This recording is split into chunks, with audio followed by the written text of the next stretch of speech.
véritable mérite, parce que c'est de ça qu'il s'agit. Si ces élèves sont parmi les meilleurs de leur établissement, c'est que ce sont de très bons élèves. Il n'y a pas de raison qu'ils passent à côté de l'excellence.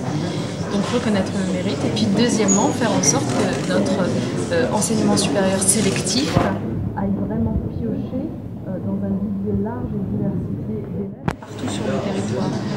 Il n'y a pas de raison d'avoir moins de chance quand on vient d'une zone rurale, par exemple, d'un lycée rural, que quand on est dans un lycée en centre-ville de Paris. Et donc c'est aussi à ça que nous remédions.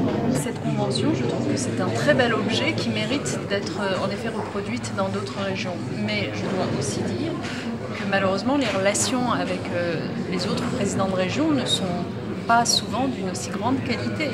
Il est aussi des régions, je pense notamment à l'une d'entre elles, dans laquelle la rectrice n'a toujours pas réussi à obtenir une audience de la part du président de région. C'est vous dire le respect qu'on accorde dans ce territoire aux questions éducatives. Donc c'est très important de valoriser quand les choses vont bien et se font bien, et c'est ce que je voulais faire aujourd'hui.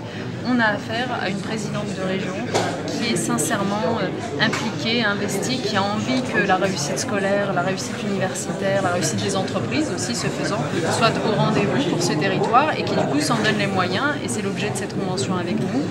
Donc oui, j'aimerais qu'elle se reproduise ailleurs.